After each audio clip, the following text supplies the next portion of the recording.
up, everyone, and welcome to NJPW Puroresu Review. I am your Melball, and over here we got Andre. Welcome, Andre, and welcome to our inaugural and first ever NJPW review. How are you feeling I today, man? I'm having a blast. I this tournament so far this year, it hasn't been the best tournament I've watched, but it's been far more consistent with higher level matches for me in this tournament this year. No, I have to agree. I mean, for the COVID time, we did have, much like wrestling in general, we did suffer a little bit, especially over in Japan. But thankfully, this tournament seems to be kicking it up a little bit, step by step. We're building ourselves back up there, especially coming off of that Forbidden Doors show, which really kind of almost as an acted as a introduction for the New Japan guys to North America here. I'm pretty stoked how that went, and now we got U.S. guys performing in the G1. We've got quite a treat being fans of professional wrestling right now. Yeah, I think this year for new people, it's one of the bigger years for new people. You got Hanare, who's been in New Japan proper for a while. Then you got like Jonah and Tom Lawler come over. You have the return of Lance Archer. So it's been really nice to see an infusion of a few new talents, even though we still have some old talents that I could do without in this tournament. One, Yeah, we'll get all into that I've later. turned the corner on one of them this year, very much so. I've turned the corner on him, but two others that I'm just like three in reality. I really don't need to see in this tournament, but it's New Japan. They're going to keep using them, but yeah, Hey, we got to have jobbers somewhere too, right? yeah. The only problem is they haven't been shopping. It's No, just, that is very true. And that being said, let's get into our first topic here. We wanted to talk about some of our favorite matches of the G1 tournament so far. Andre, what's one of your picks? um. So for me personally, one of the most surprising matches of the tournament for me, like that one I really really enjoyed, but I didn't think if it didn't know if it was going to be that great of a match, and that was the Jeff Cobb versus Jonah match. Like two just big dudes, and like both are very athletic. But I watched Jonah versus Lance earlier on, and I watched Fale do some stuff, and I wasn't too sure. But then these two got in the ring, and by God, they have one of my. It's top 10 match of the tournament for me so far, and these guys have like the athleticism in that match, where like Jonah's beating on Cosways. He comes back with a clothesline. He hits it so hard. He knocks Jonah down, but then goes flying. He goes rolling out of the ring from his own momentum. It's those kind of spots that really make me look at that they're like those guys and go, wow. Like I was impressed with both of them coming into this tournament, but both of them in this match, I was blown away. You can't ask for better. And then with Jonah picking up the win in that match, it really true. Like I think Cobb is set as a top end guy no matter what.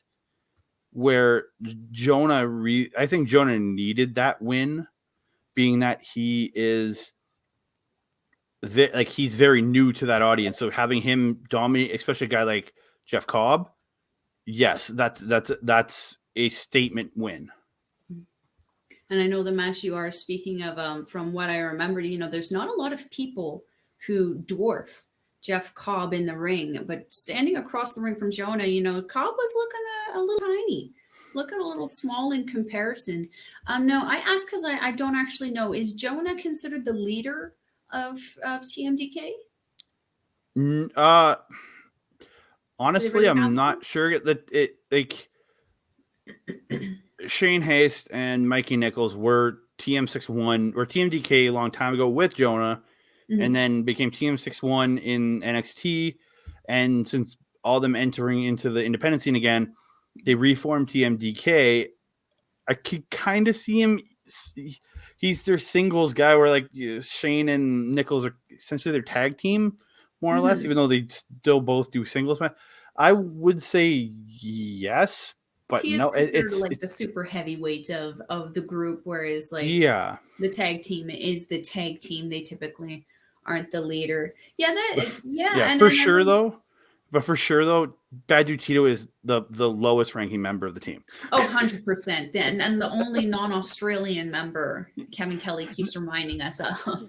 No hate on Bad Dude Tito though. I've really enjoyed him in the undercard tag matches I've watched him in. So And I gotta say, like, we went into this G1, I wasn't a very big fan of Jonah. I didn't really take in a lot of his character when he was with the WWE. I think it was Bronson Reed. yeah. I didn't really know a whole lot of his indie stuff beforehand. So when I did start seeing him on Impact and on Strong, I was kind of like, top dog, is he really though? But this G1, he definitely has kind of stepped up quite a bit. It's almost like Yoshi-Hashi does. It's like G1 Jonah showed up. And for me, I've been impressed. He's kind of won me over, although I will not call his finishing move anything other than Buzz Lightyear falling with style. That torpedo, like I wouldn't want to take it. That's 100%. Like I wouldn't want to get him landing on me. I'm a big dude, and I wouldn't want him landing on me. From a terminal velocity is going to hurt. Yeah, and someone the size of Jonah. And to that point, him beating Cobb, his match with Okada was like bar none amazing, and the fact that he beat Okada and is now the block leader as of Wednesday, August 10th, my birthday. But he is now he's now the block leader, and it gives him a real advantage that now Okada has to fight to win that block. Like I never picked like Jonah to be at the top there, to potential to win the block. Like that could be a real out of left field choice for anybody, because I'd say maybe very few people pick Jonah to win the block. 100%. I was definitely not one of them. No, me either. Well, for myself moving forward, one of the matches that really sticks out in my mind, of course, being an LIJ mark myself, Shingo Takagi versus Will Ospreay. Whenever those two collide, it's just, I don't know what it is. It's just they have this just boundless creativity when the two of them actually get in the ring together, but they give us enough without giving us too much and holding on to stuff so that they know when they meet next time, it's not going to be the same cookie cutter match every single time. I can't tell you how much I popped when I saw in that match suddenly Shingo Takagi pop an Oz cutter. Shingo Takagi, an Oz cutter out of nowhere. And then suddenly Will Ospreay is like saying, okay, F you. Here's a Last of the Dragon. My neighbors must have hated me, but I don't care because they have toddlers. Wasn't Last of the Dragon. It was made in Japan, because Made in Japan, right? It was the Karma, otherwise known as Karma, right? Like Yoshi-Hashi's Karma. Because I remember Chris Charles or whoever was on the call went "Made in England" when he hit it, and it was just like he called it on "Made in England." and when Takagi hit the cutter, they called it a Shingo cutter, or he called it a Shingo cutter, not the other. Anyway, it's happened a few times when guys in this tournament so far, when guys have hit other guys' moves. When Charlton's on the call, he's called it the name but tweak to the other person. Like I love Chris Charlton for that. Yeah. I love Chris Charlton for that. I find his calls amazing. But Kevin Kelly, brilliant. Bar none. The combined knowledge of Chris Charlton and Kevin Kelly on commentary not only helps uneducated wrestler fans who are just being introduced to the product understand what it is they're seeing, if there is any confusion, but also helps experienced people like yourself and myself even understand even more. I just love listening to them. It's such a treat. Although I do one day want to be able to actually understand what it is Milano Collection 18 is saying. It's the one thing, like having Chris there for when like a lot of Japanese guys are talking, but like the last was it the last night Phantasma was on? I think it was just this morning's card. He was translating when people were talking. Like it was like, oh, he knows Japanese perfect, and he was like he wasn't getting the full conversations, but when he like say a phrase or something, he was translating, and it was just awesome to hear. So, is there anything else that's standing out to you so far, Andre, in this G1? I have to give a shout out to the Will Ospreay and David Finlay match. Right, like as much as I love that Will and Shingo match, I put that Ospreay Finlay match at the top of my list. Because you have Finlay doing the best work of his life. Like I have never like I've seen him wrestle, and he's always been a good wrestler, like good quality wrestling in tag team and the single stuff he's been doing this last year.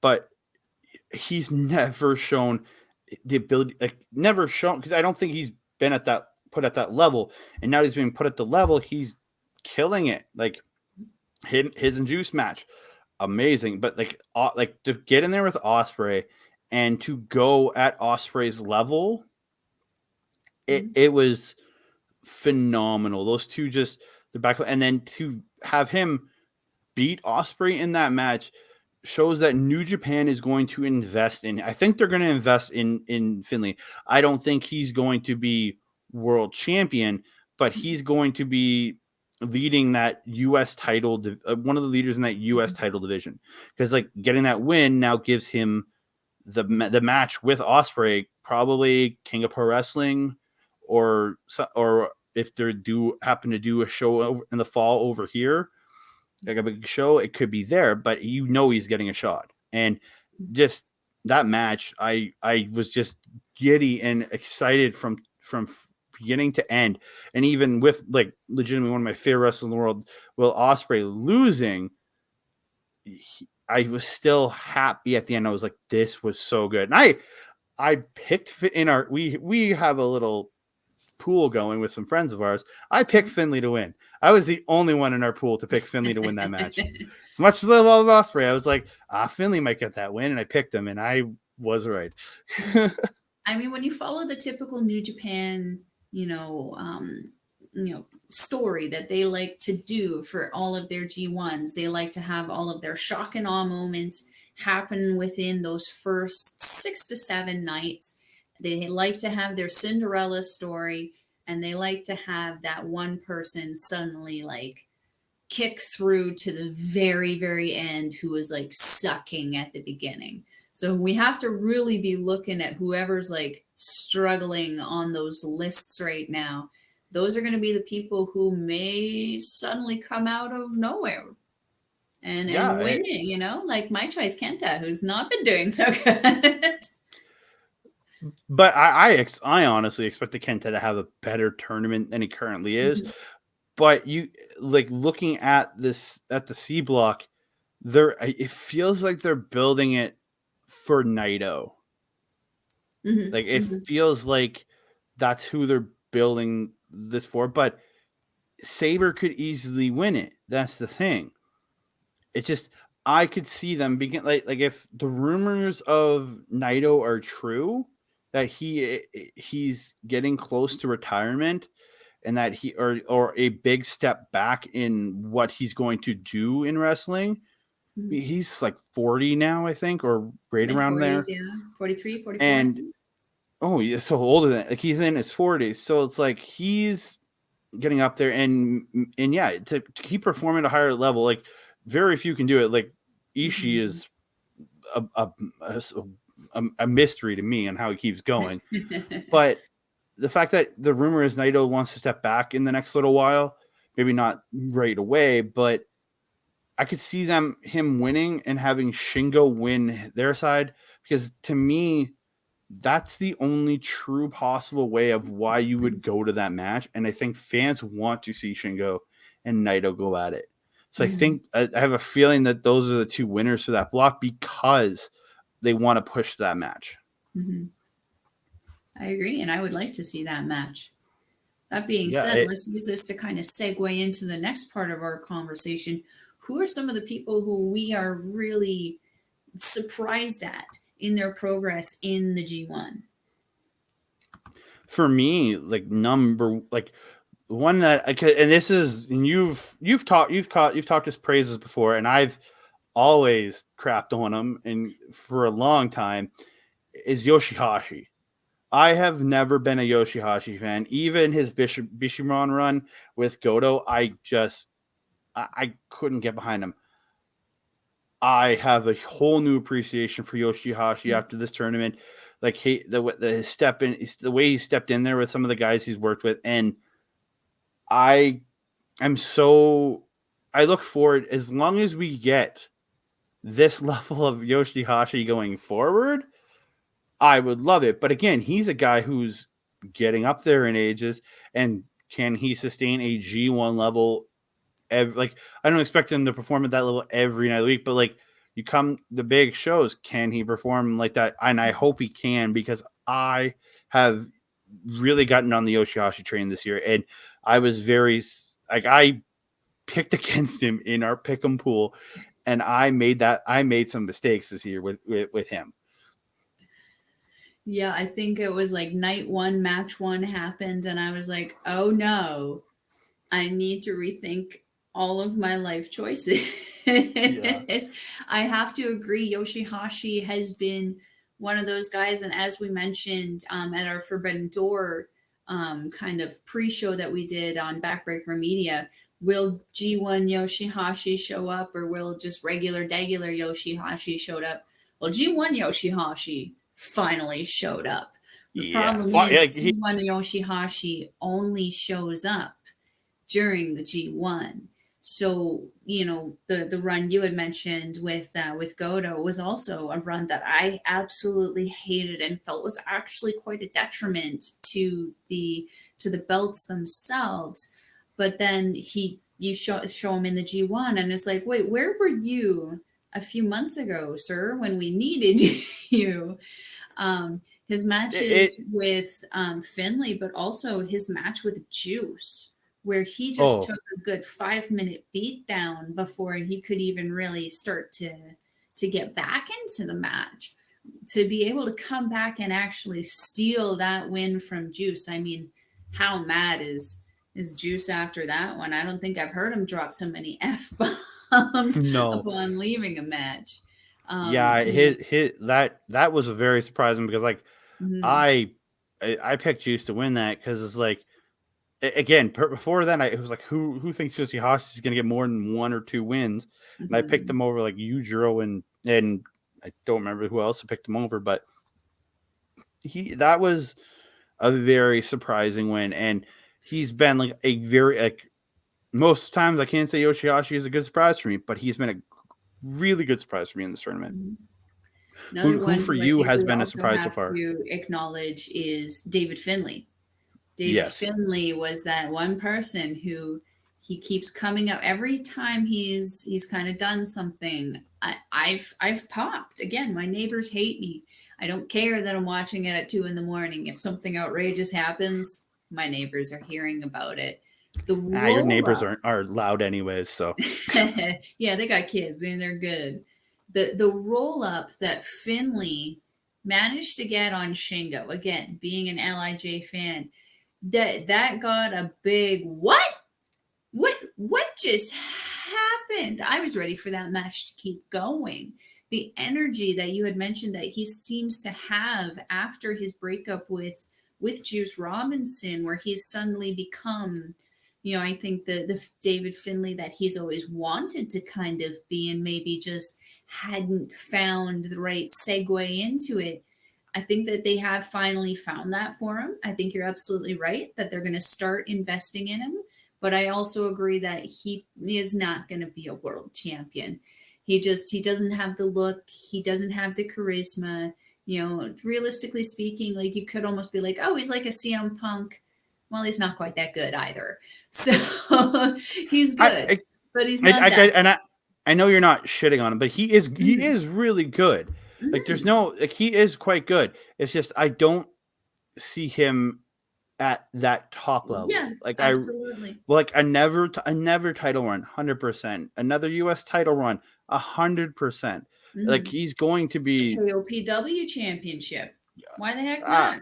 Okay, now that Shingo has risen that KOPW, yes, have it been KOPW before? I'm like, that would have been an emotion in my eyes. Yeah, it kind of feels like it, you know, considering Shingo went from being IWGP World Heavyweight Champion to beating Yano. And Although I will say the matches that Shingo and Tai Chi did have, that pinfall, kind of where every mat hit was a point. I found those rules to be very exciting, made that match and that feud very fun and to watch. And I personally think, Yeah. again, what you said is absolutely right. They elevated that championship from really nothing. Like in my opinion, a championship shouldn't be used to elevate somebody. Somebody should be used to elevate a championship. Hmm. It and but another big surprise for me of the tournament was night 15. I got to watch Zack Saber Jr. face off against Evil. Now, Zack Saber Jr. is one of my top 3 favorite wrestlers of release of the last 10 years, and I was not looking forward to this match because I'm like, oh, it's more Evil House of Torture crap. A And big Togo at ringside. when Zack Saber Jr. comes out, head down, hat on, you know something's up. They go to attack him, and it's Kosei Fujita. You're going, well, this, I thought it was going to be Taka, being, member of Suzuki Gun. And then Togo goes to the curtain, and he gets attacked. He gets like his arm locked up by Saber. And he attacks Evil. He gets him in the ring. They wrestle around. He counters pretty much everything Evil can do and hits him, it rolls him up in 44 seconds and beats Evil. That match immediately became not one of my top 10 matches of the tournament, but it became one of my favorite in my heart because of seeing Evil lose so quickly, who a person I don't want to shit on all the time, but he's just not been enjoyable. Mm-hmm. And one of my favorites, just getting the quick win again, because I think he did it a year or two ago in the tournament, and I think he's done it in the New Japan Cup. And just those quick wins are awesome. Mm-hmm. Yeah. That, I think there was another match like that, I believe, involving Hiromu and Kushida, where Hiromu managed to roll up Kushida in less than 30 seconds. Yeah, but when you get those, especially on like that night, it ended up making for a very short card. Mm-hmm. We got that, I was just like, what? And I was just like, well, I'm good. I'm happy. 3.5 stars. Right. I Yeah. mean, it's a mercy to not have to go through the Bullet Club shenanigans. And to be honest, I'm honestly surprised at this point that Bullet Club still claims them as affiliates of them. Because at this point, they've been kind of hooping everybody left, right, and center. And it doesn't really matter, if they're Bullet Club members or not. They're really, really hooping people over. They hooped over ELP. They hooped over Kenta. To be honest, like, I knew they were going to do the big screw job on Kenta. What I'm disappointed about is that Kenta didn't turn on them at that point. That would have been the perfect Yeah. opportunity to have one of the, I wouldn't say leaders, but like maybe lieutenants of Bullet Club to be like, no, F you, you're out, you're done. And ELP actually brought up a very good point. I think it was, don't remember what night it was. I want to say it was like 13, maybe 12 or 13. None of the House of Torture members actually show any Bullet Club affiliation on them any longer at all. It's just Um, also House of Torture now. it is all just House of Torture. However, according to ELP, I mean, who knows how factual that is. According to ELP, they still obviously get a cut from the royalties of the Bullet Club merchandise. So if that's the case, from a business perspective, I would want to be like, no, if you're getting royalties, you need to show it, even if it's a teeny tiny little Bullet Club logo stuck to the outside of your panties. You need to be showing it if that's who you are and that's who's giving you money. Don't make fun of Show's panties. Come on. Right, that's Yo who likes the panties. And thank goodness he's been gone. But Sho has also become just as big of a problem at ringside as Togo in this tournament, as we've seen Well, coming out quite frequently, turning out the lights. he's Yujiro's Togo. He's done Yes. it 2 or 3 times, and like using the wrench and just making me enjoy matches less. Like Mm-hmm. I'm not a huge Yujiro fan. Like he's serviceable when he really, really tries, Mm-hmm. but when he does his antics, low blows, using show, and all this Mm-hmm. garbage, you just can't get into him. Mm-hmm. I agree. It's become the Bullet Club shenanigans, and the shenanigans aren't fun anymore. In the beginning, it kind of made sense. Oh, a new heel faction. Suzuki Gun had their own kind of level of shenanigans, but they weren't like this shenanigan knee, if that's even No, a when they word. came time to wrestle, they wrestled. But you Exactly. could And I feel like use Suzuki interference. demanded that. Yeah, you could use interference in points, but it wasn't every single match. 4 to 6 times a match, constantly Mhm. using weapons. It's just I'm Yeah. tired of the formula, and again, that's down to the booking. Mhm. But it's getting tiresome, and I Mhm. just don't know how much more I want to watch. I'll still watch New Japan, but like, if this is happening in next year's G1, I may just start. I might just skip those matches altogether Mhm. and just avoid They're watching because reminiscent, wouldn't you say? A they're just local not. team here. They're just not matches I want to watch. Like it makes me not want to watch them, or makes Mhm. me after go. Yeah. They're reminiscent of an old team that we used to have here in the Indies, hey? Oh The yeah, very much Millennial so. Rebels. But at least those guys are like all really good workers. So Yeah. I Two of them are. thought so. Two of them are. That being said, let's segue into our next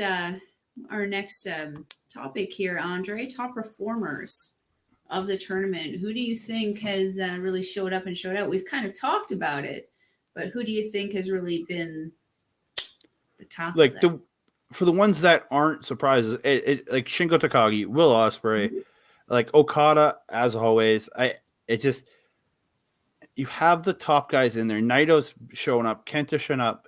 It's just we haven't like they've all been really phenomenal, but nobody's had that 5-star match that we've seen in Mhm. past years.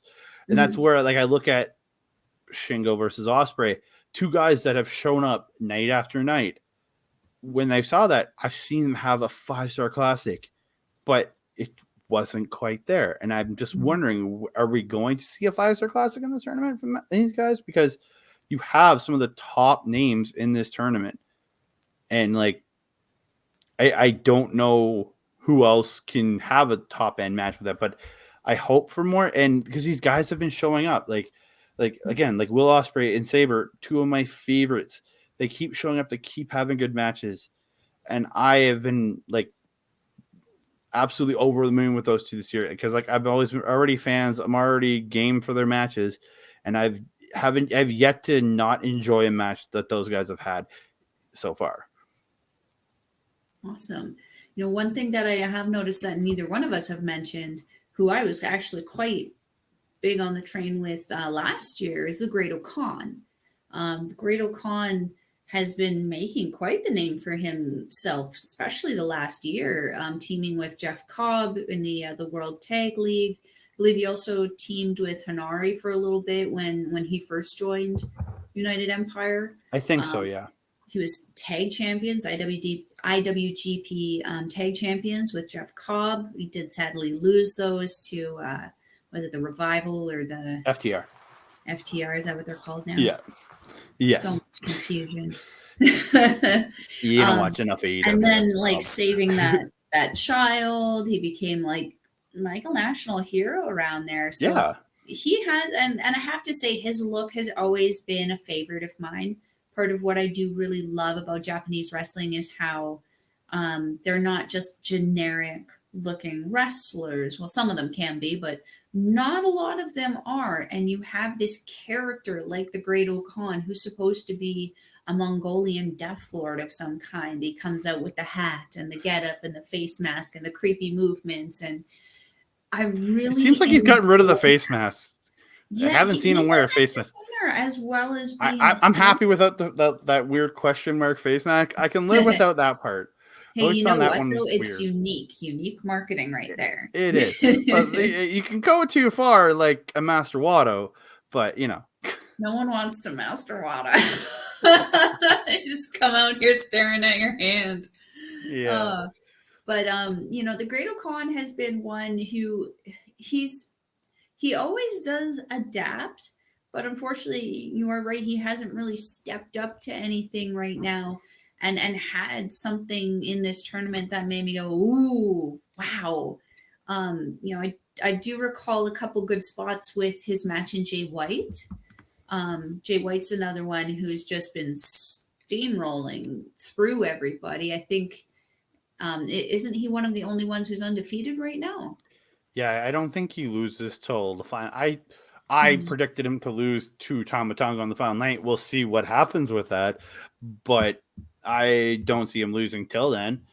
So Mm-hmm. because I don't see him going into the semifinals unbeaten, because Mm-hmm. I think him losing in that, and especially to Tamatonga, they could set up maybe a title match at maybe the card over in England.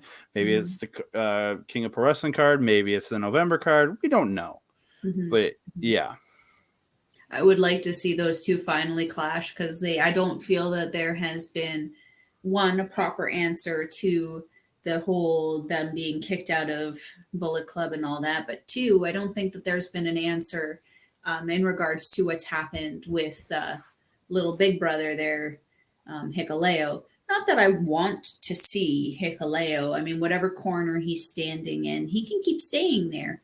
But I have interest in where the story with Bullet Club does kind of go, because I do feel that this faction, as much as I enjoy it, it's one of those factions that's busting at the seams right now. There's too many people in this I, faction. I think that there needs to be like an official House of Torture split and maybe some issues worked out within them. like compared, like I think God moving out was a good thing, because I've really like, because was it last year Tamatonga's whole change where he's like he's still was still Bullet Club heelish, but he's saying I'm not gonna cheat, I won't cheat in these matches, and I don't think Oh he yes, only the good cheated guy. like, I think he only cheated like once, I think, He was and really good for that time where he said that he was going to be the good guy until they forced him to be the bad guy again. yeah, but I think him turning, I've really enjoyed Tamatonga in this tournament. Like I again, somebody I kind of forgot about for top performer. He's really kind of come out really good this year, I think, because his in ring has just gotten better and better and better. And Mhm. then like his like he had a match just the other night. I think it was just last night 15 against Taichi, where Mhm. Taichi brought out the Iron Fingers, and the whole build around like each one of them being drawn to the Iron Fingers, and then not wanting to put it on, but it's like, oh, do and like not wanting to put it on, but like trying to resist the power, and just it was so much fun to see him, because if he was still the heel, the bad guy, he's just got to put that on and hit him. But it's Mhm. seeing how he's evolved and how he's become the wrestler that he is what I really, really have liked about Tamatonga in this tournament. Mhm. I have to agree. He's certainly been utilizing his time in the gym with Jackdo there. Jackdo looking jacked. Oh, very much so. So we should probably take this opportunity to segue into, I'm sure, the most exciting part of this talk here, where we're going to be chatting about someone who probably shouldn't be in the tournament next year. Yeah. Bad Luck Fale can just. I don't hate the guy. I really actually became a fan of him this past year, not Mhm. for his in ring, but was it Lions Roar? Lions What Roar, yes. Lions Roar? Because like I have a passing friendship with Tony Kazina. We've worked shows together, wrestling shows, and when he was talking about when he's posting about it in a bunch, I was like, oh God, I gotta watch this for Tony, just because I like Tony Kazina. And then you listen to Fale talk, and his story is amazing, his background is amazing, but then he comes in for this tournament having not really worked in New Japan proper for a long time. Yeah, he's probably keeping the ring rust off, working with the guys down in New Zealand, things like that. Mm-hmm. But you can tell that his stuff has gotten a lot slower and more plotting. And I think my personal opinion, nothing against Fale, use him for the undercard next year, but I think his spot could be better used to bring somebody over from America, or maybe because like they've had it on and off partnership with Noah. Maybe you get a guy in from Noah next year in that spot. I don't know, but it's just I don't want to say I hate you, but I don't want to see him wrestle at. I don't think he can wrestle at that level that's required for a G1 anymore. I have to agree. I was in the same boat as you, where he wasn't really my favorite. Whenever you'd see him, I'd be like, "Oh, he's a damn general, Kevin. Salute him." Go slip into Gino mode. But again, watching Lions Roar, you really do gain that kind of appreciation for what it is that he does for the business. And you realize that when he does go into these tournaments, he's not expecting to win. He's expecting to be that guy who puts over other people and who makes other people look good. But that being said, you really do need to be keeping up with those people. And Fale, as we had mentioned before, he does tend to yo-yo up and down, particularly with his weight. Sometimes he's leaner than others, sometimes he's heavier than others. Right now, it looks like we're on a bit of a heavier time than others. And bless him, he's trying. He's given all he can. But when you're carrying around that much weight, it does make it a lot harder to All right, perform as a big man, regularly. I know what you mean. And as a former big girl, I totally relate to how difficult it was for me to work now, or sorry, then versus now. I couldn't see my toes, let alone begin to touch them. Now, if I need to, I can get right down there and paint my toenails. So the little bit of excess something somewhere really does begin to limit you. And I think with Fale, I think if he was a little bit down on his weight, that he probably would have a little bit more of an impressive G1. Because like I'm thinking to his match with Archer, he did try to do some crazy kooky stuff, but just because he was so limited by his weight, it was a lot harder for him to get thrown, for example, or just simply go Yeah, up for a suplex or something. So it looked a yeah, I lot have to sloppier. agree. He is someone who I like, but I don't necessarily need to see him anymore. And he is 40 now. So Mhm. he's at an age where taking the step out of the G1 isn't the worst thing, because especially like this was last year or 2020. I understand you need him Mhm. because it's harder to get a lot of people over. He's regular, so it's easy to get Fale into the country to do the tournament. Where things are opening back up, like it's far more open here than it is over in Japan. But things are opening back up in Japan. It's easier to get the foreign talent in, like showing with like with Archer, Lawler, Jonah coming over, Finley being there. It's showing that you can bring newer people in next year, and I think guys like Fale and as much as I like Yujiro's character, I don't want to see Yujiro wrestle anymore in this tournament because he again, he's getting older. Like I think he's around Naito's age because they were a tag team. They came up together. Have you seen pictures of them when they were together as a tag team in CMLL? Very Like, much so. crazy jacked. Crazy jacked. And he was really good at one point, but he's gotten progressively worse these last bunch of years. That he's so much slower.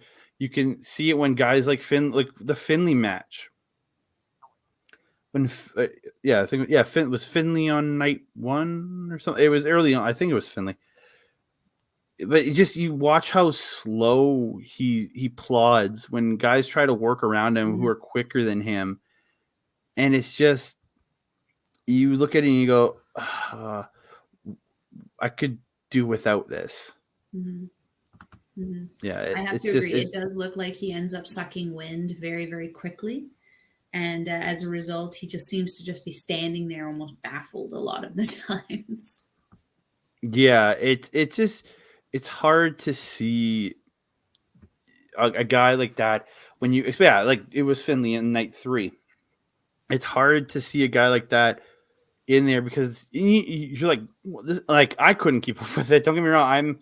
I'm not a professional wrestler by any means, but when I look at it from a fan perspective, I look at it and go, I have trouble watching you.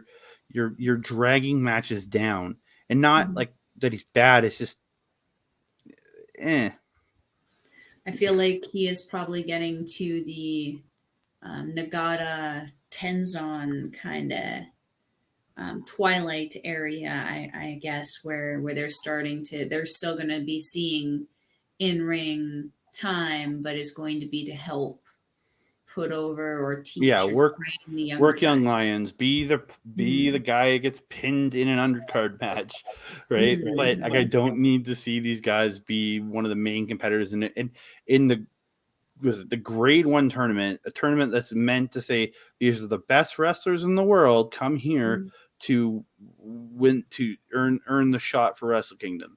That's what this tournament was built for, to be to show you're the number 1 guy. When you see guys like Fale and Yujiro wrestling, you're like, are you really? Like, and Evil, I want him out of the tournament for other reasons, but that's just because I just don't enjoy the guy anymore. But he's not going anywhere anytime soon. But I could see them taking Yujiro and Fale out. We'll see next year, but yeah, that'll be a question for next year, essentially. Oh, goodness. Oh, the G1, we love you and we hate you at the same time. I love it, and I get a little irked with it at the same time. Hey, you know what, though? I mean, at least we're having great quality matches that some of them are actually almost going to that 30-minute time limit. More often than not, we're seeing matches going over 20 minutes, except for, Evil and Zack Saber Jr., which, realistically, I mean, that's probably 3.5 star to me. 3.5 star to me. Hey, it was probably better than anything Hikuleo would have put on, let's be honest. And with that, I don't know if we have anything else we have left to talk about with the G1 up until this point, Andre. We've been having a great time so far. We've gotten a lot of topics in, but man, we're still in for the best of it in the next week. We've still got, just over a week now, don't we? Yeah, it's a week from, we're recording this on Wednesday the 10th, so it's a week from tomorrow is the final night. Night 20, the finals, everything goes down. And we'll be back probably the next week or two to break down the finals for the G1. So, and I can't wait to kind of go over just to talk about how somebody they got to the semifinals is what I'm really most interested in, how these last few nights are going to break down, and we're going to see who gets into those spots. Awesome. I'm excited. I can't wait for it, man. Well, if you have anything else to add, I'm going to say thanks for watching, everybody, with joining us for the NJPW Puroresu review. Had to slow that down because that's a tongue twister and a half. We'll be here. Before we go, I just want to shout out, this will be on our page, Andre Melball Wrestling Talk, but it will also be reposted on Backbreaker up there, Backbreaker video. And Mike, our great friend, is going to be gracious enough to give us a platform on his. You can also check him out on Twitter at Mike the Ref, or on Twitch at Mike the Ref. Check out his streams. He does great streams. He does. He does streams on all kinds of pro wrestling and gaming. You don't want to miss out on that. Yeah. Also, go check out his YouTube page. You check out the Forbidden Door page. You see Andre and Melball working together for the very first time. Yeah, that's where kind of this was all inspired from. So check us out on the Forbidden Door preview show. And with that, everyone, we'll say adios.